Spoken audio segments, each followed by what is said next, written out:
Hello and welcome to my annual summary of my kit picks. Now I do one of these every summer. The challenge with these is that as soon as you do them they kind of become out of date, but it's definitely time for me to update this video. In the past couple of weeks I've had an awful lot of people get in touch saying, what's your recommendation for this? What would you use that? Would you use this? Would you use the other? So I thought, you know what?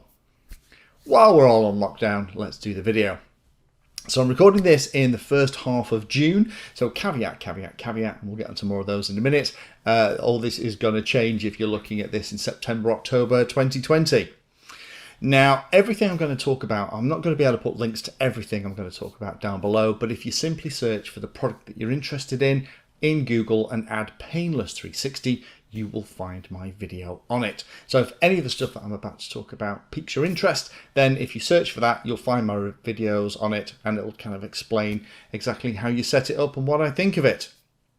But everything in the slides that I'm about to go through is all the stuff that I would recommend if you came up to me at a show or popped me an email or left me a comment on YouTube asking me for my recommendations. Now, a couple of caveats before we get into the detail here. These lists are all based on my own personal experience. Everything that I'm going to talk about, I've had my own hands on and I have flown and used and abused in some cases and get a lot of enjoyment from. So this is very much my list. Other people might have different lists.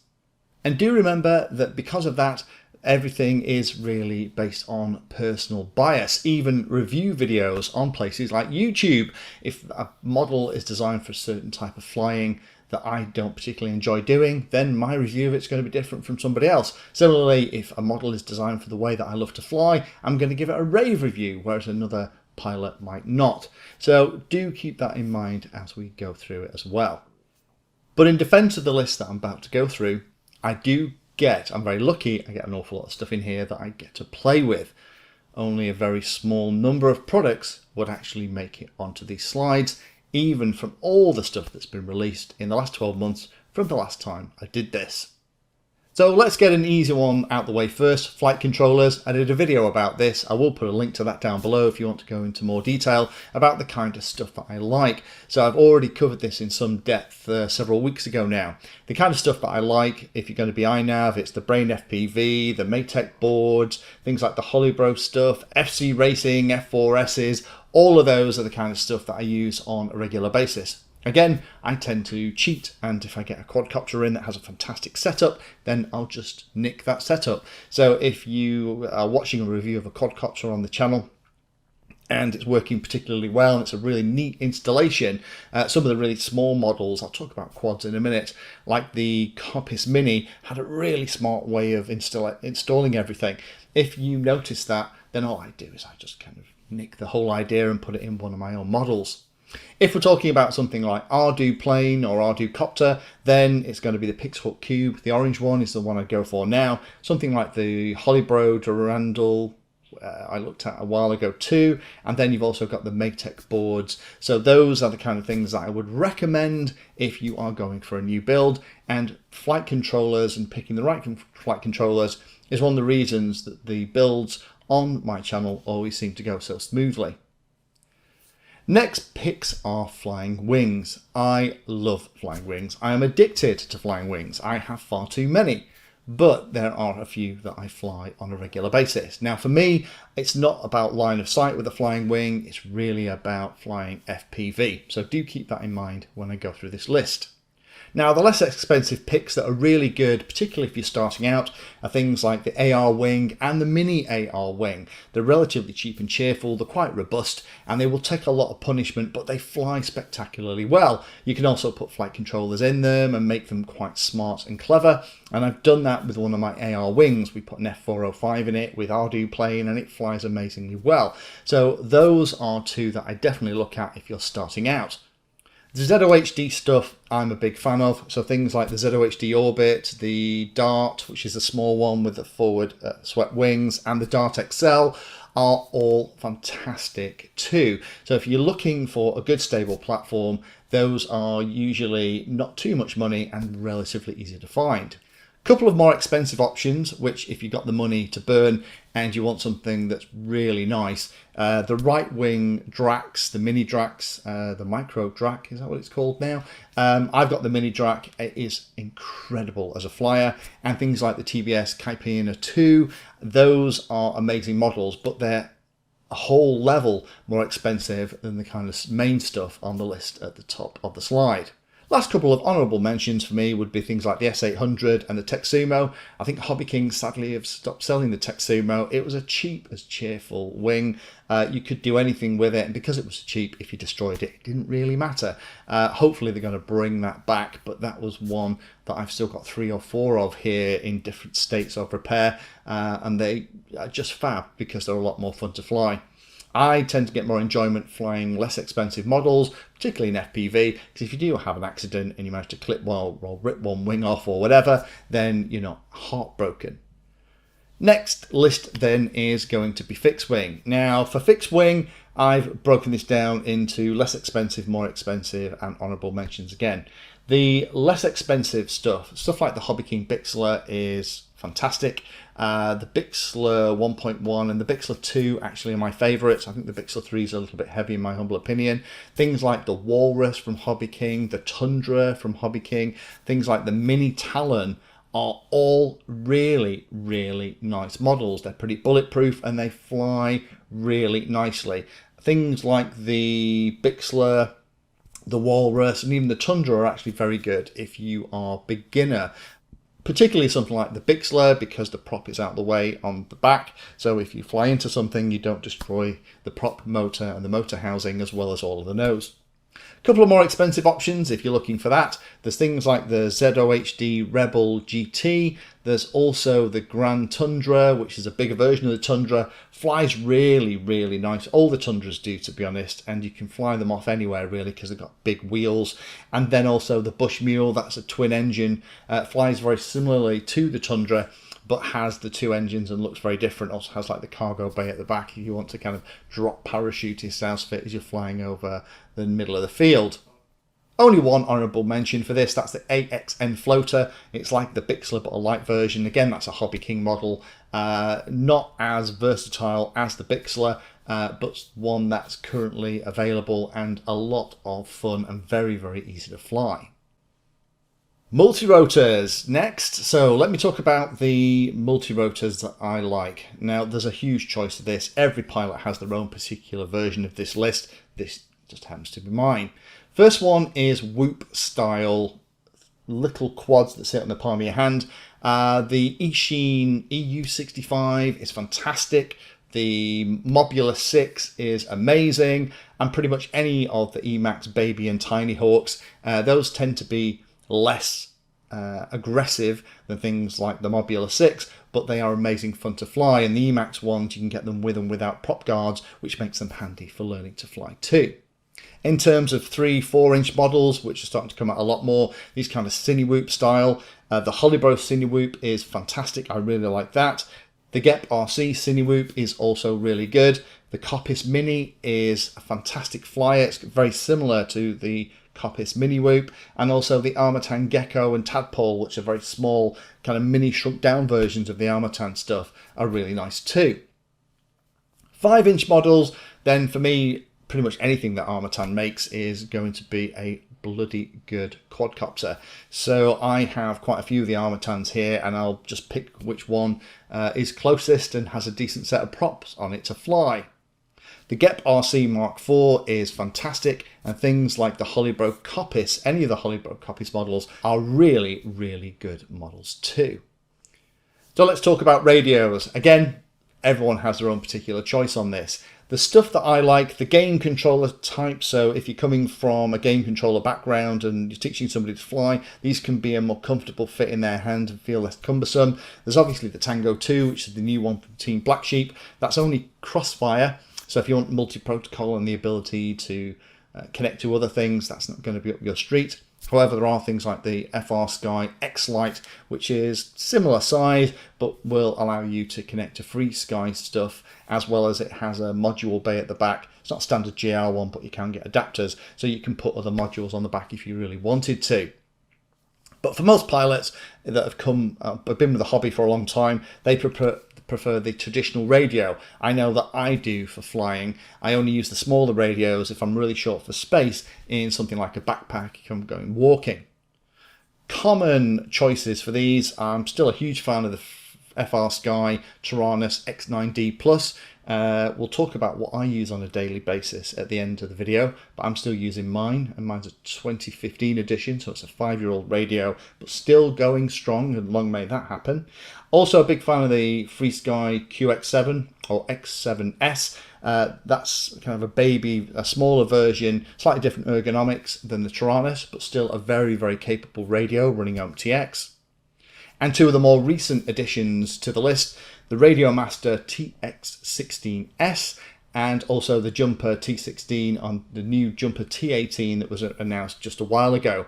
Those are the latest generation of these multi-protocol radios powered by OpenTX and are really, really nice.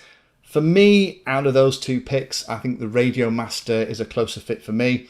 The 5-in-1 that's in the Jumper T18 has R9M capability for long range. I don't like the R9M. I have lots of crossfire stuff here, and I also like to have the external antenna on the Radiomaster for the 2.4 gigahertz stuff, so I can put it wherever it's going to work best. But all of those radios are good, solid choices if you want to invest in a radio now. Only one other honourable mention on this list, and that's the orange TX10i. The TX10i was one I looked at a while ago.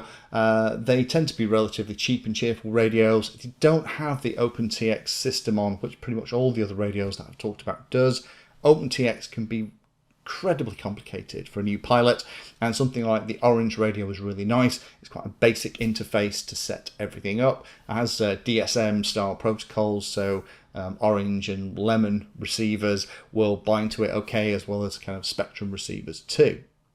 Next one is going to be FPV goggles. Now, surprise, surprise, the top 3 things on my list are Fat Shark. The reason I like Fat Shark, alright, they're expensive, but bear with me on this. I really like Fat Shark because they just work, and if anything breaks, I can send them back to the Fat Shark Warranty Centre and get them sorted out. They don't become a £300-400 doorstop if I accidentally drop them, or something happens, or the module base starts to misbehave. Anything goes wrong, I can raise a ticket and get Fat Shark to fix them for me. And that is a big deal, because the goggles, like things like the radio and chargers, actually a kind of investment in the hobby. So with that in mind, HDO2s are fantastic. The HDOs, which they replaced, are still amazing goggles with OLED displays. The Fat Shark Scout, which is the box style goggle, is an amazing goggle. Hasn't sold as well as I expected it to, but if you wear glasses and you want to have one big screen that you can focus on, it is a really smart goggle. Inbuilt diversity, DVR and everything. The Eachine EV300Ds are probably the best goggles that Eachine have ever made. Initially, there were a load of issues with lag. They seem to have taken care of that, which is good. And those goggles are relatively inexpensive. And the SkyZone 030s or 030s of an OLED display, just like the Fat Shark HDOs do. Beautiful bright image and work spectacularly well too. Couple of honourable mentions in this stuff. The Cyclops goggles from Hobby King, they're only like £80-90. They were kind of big and a bit chunky, but as a way to get into the FPV hobby without spending a fortune, they were fantastic. Not sure if they're still around, but if you see a set and you want to try it out, they're a really easy way, because not only are they kind of cheap and cheerful, but you can wear glasses with them as well. So if you need sight correction, you don't have to worry as much about that. Other honourable mention is not a set of goggles, it's the Immersion RC PowerPlay. The PowerPlay is a little external DVR that also powers the goggles. I use mine a lot. I've made a little clip for it so it sits on my belt, and not only does it power the goggles, it also allows me to do a much higher quality recording than the DVR that's in things like my HDO2s. In terms of the modules that fit inside the goggles, then this is a really easy list for me. It's going to have to be the Immersion RC Rapid Fire. That's the one I use on a daily basis. Again, I'll get to my daily driver kit in a minute. Just is so good. The TBS Fusion is not a million miles behind that. I really like the TBS Fusion technology, and you also have the TBS Cloud, which allows it to communicate with the radio and everything else. Then we have things like the TrueDX, and all of these modules that I'm talking about don't use traditional diversity where it's one antenna or the other. They're actually using both antennas at the same time to recreate the best video frame that they possibly can from the signal that they're getting. And all of those modules tend to use Menace RC antennas. They're the ones that I use on everything here, with very, very rare exception. Digital FPV goggles, well, there's kind of only one horse in the race right now as I'm recording this. It's obviously the digital stuff, the HD stuff from DJI. Now I've got that kit and it's a technical tour de force. I don't like the way that the system is quite closed, so you don't have a HDMI cable out the goggles so someone else can plug in and kind of get the same view as you. I don't like the way that to do that they make you buy a £700-800 whatever it is smart controller. But in terms of how the technology performs, it is spectacular. Couple of other honorable mentions where I did a load of videos back in the day about the Connex system, ProSight, and that was a really good HD system. It didn't take off in the same way that the DJI system did. But the one I'm really interested in, and I'm hoping to get my hands on soon, is the updated version of Bitefrost, now called SharkBite from Fat Shark. And that is a goggle, clips on the top of your existing FPV goggles, a couple of cables into the side, and it will give you a HD quality image in your goggles as they stand today. Now the nice thing about that is that the approach from Fat Shark is very different from the DJI one. So if you want to fly with other analog pilots or other people on that system, you can mix and change it up a lot easier with things like the SharkBite system than you can the DJI system, where the DJI system kind of knows how to play with itself on the different channels that are available, but doesn't really care about analog FPV. You have to work quite hard if you want the DJI system and old analog FPV in the same field. With the SharkBite system, that's very, very different. While I've got a bit of space on here, let me talk about chargers. Of all the chargers that I've had in, the two that I've got here that I use almost on a daily basis. The first one is the ISDT D2, great little 2-port charger, mains powered and works really, really well. And then the other one is the SkyRC Q200, 4-port charger. That's the one I pull out when I'm charging loads of batteries ready to go to the field.